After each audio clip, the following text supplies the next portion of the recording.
अब सवर रघुइया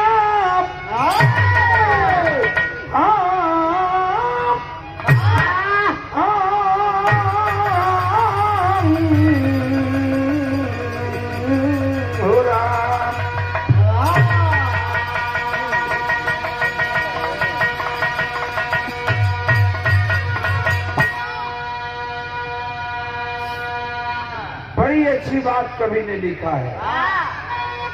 आप रहा एकदम हमें साफ साफ समझ में चाहिए सब। जैसे शीशा में सूरत रोकेला वैसे एकदम विरहा सबके समझ में पूरा महफिल का समझ में आ जाए कि विरहा का हम बताइला कि मूल चीज कहानी वाला और कहानी दिमाग से चाहिए। ओम प्रकाश यादव को विराट सुनल पे कहल गई का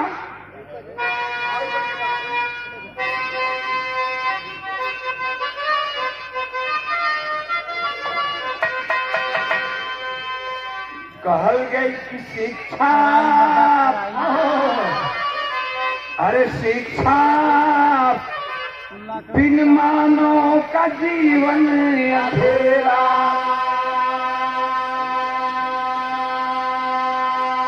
समस्या बड़ी पर दिखाई न देता नफरती की आगी में सब जल रहे हैं। यहाँ कोई दिल से बधाई न देता जालिम जमाना है जालिम बनौता कहूँ दोस्त किसका ये दोनों है अपने। अरे हवलदार कर्मों में विश्वास कर झूठे दिखाते हैं दोनों ये सपने।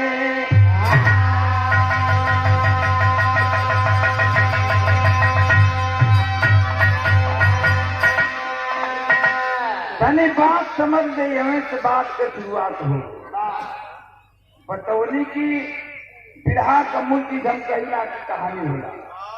नाच देखल जाला बिरहा सुनल जाला जहाँ मौज लेवे लेला खुद लेला जहाँ हंसे कबा हंस ला लेकिन मूल चीज कहानी दिमाग से न हो। एक लाइन गजल बा चल पड़ के मास्टर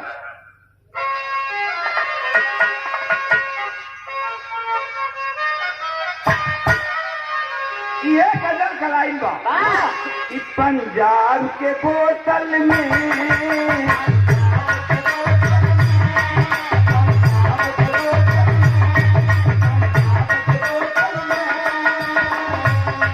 पंजाब के बोतल में कश्मीर का पानी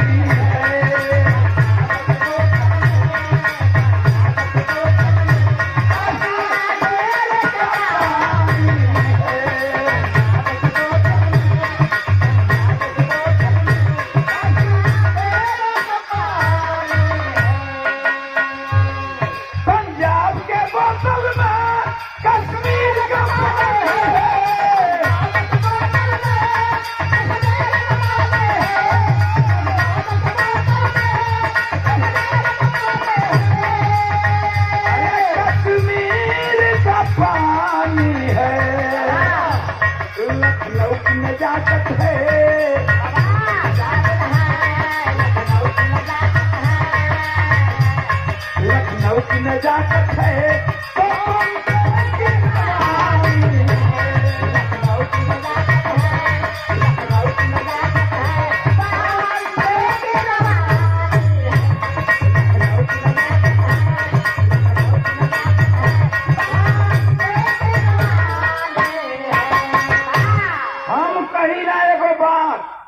ध्यान दिया कि हमारे बात में कितना सच्चाई हो कि तू आन के का कहबो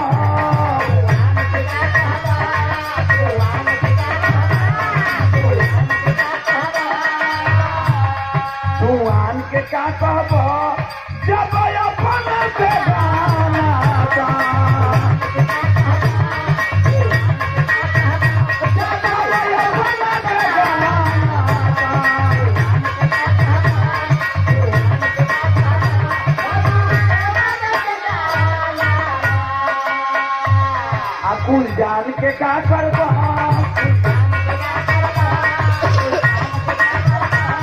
कोई जान के क्या करबा जब ऐसा जमाना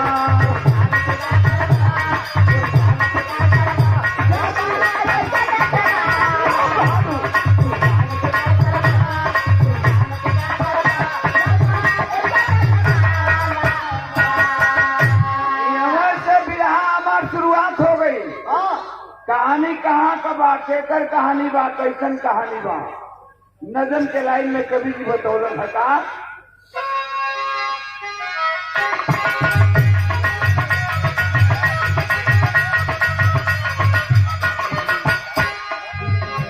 माता पिता का सपना अपार होता है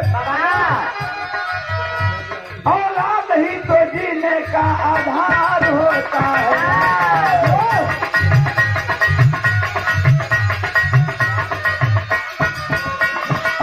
जिला सुल्तानपुर में गांव फूलपुर सही कहूँ क्या घाट यारो बाटे दस्तूर सही।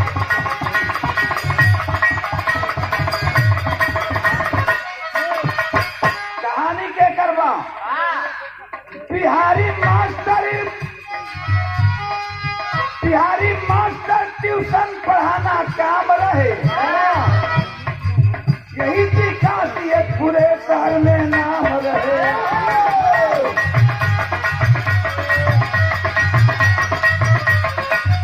25 वर्ष के उम्र में भी कुंवारे थे करूँगा शादी नहीं यही मन विचारे थे।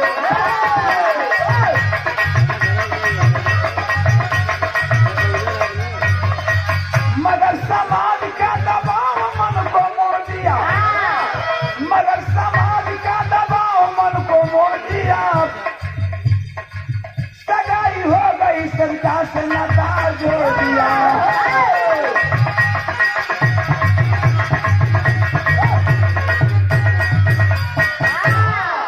इतना लोग पढ़न कहानी आपको उत्तर प्रदेश से शुरू हो। जिला सुल्तानपुर गांव का नाम फूलपुर अब वही फूलपुर गांव में एगो बिहारी नाम के मास्टर बात कर उनकर काम का रहे परिवार में केहू न बा न माई न बाबू न लोग न लड़का न भाई अकेले बिहारी मास्टर रहे। ये काम बा की लड़कन के ट्यूशन कराई के अपन जिंदगी के परवरिश करत रहे। कि सोच ले रहन की जिंदगी में हम शादी न करें जिंदगी में हम ब्याह न करो। ये समाज बा मनुष्य एक सामाजिक प्राणी है ये समाज शास्त्र का नियम है। आदमी को समाज में ही रहना है। तो अब बिहारी मास्टर के समाज इतना दबाव झलक का भैया का हो ये पहलवान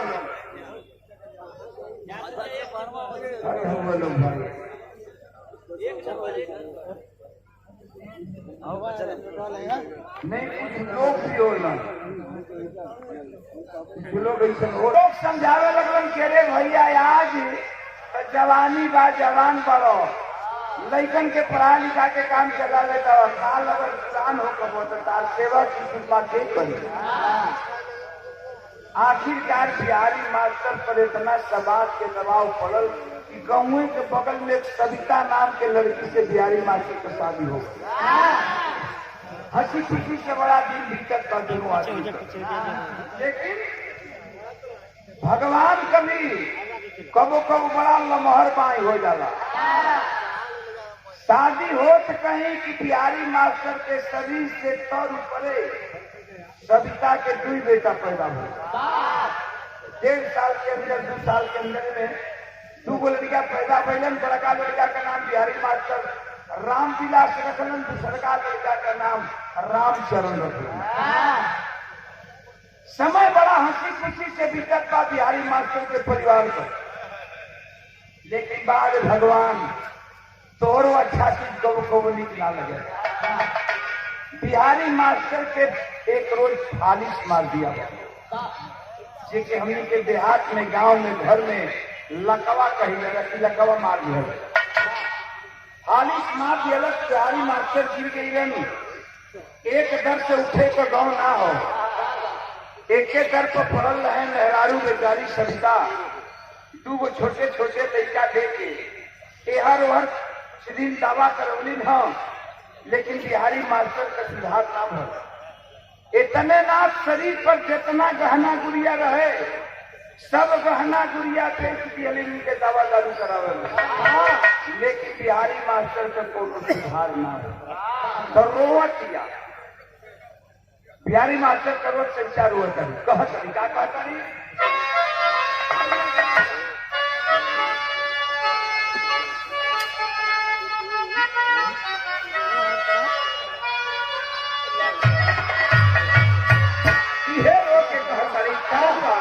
माई बहन बड़ा प्यार से बोल रही है गीत गावे कि यही पार गंगा माई है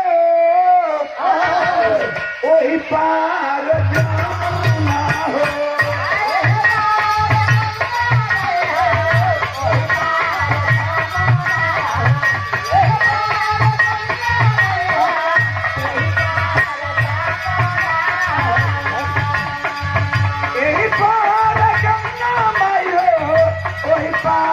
जमुना हो बिचर में मरहवार जवाब हो।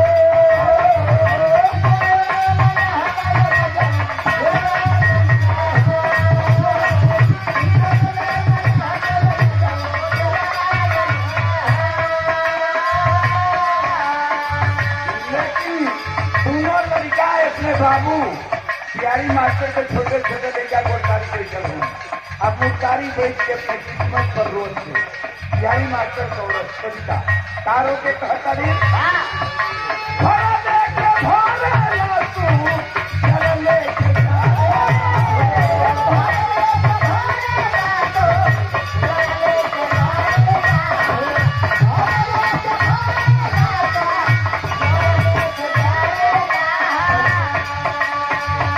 भगवान को उलाहना दे रही है औरत।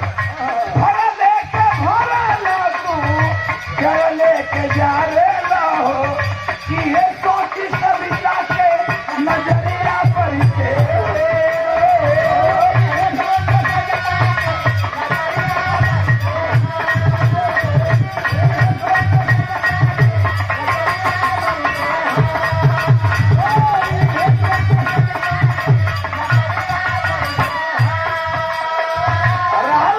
सहारा पैसा हर कोई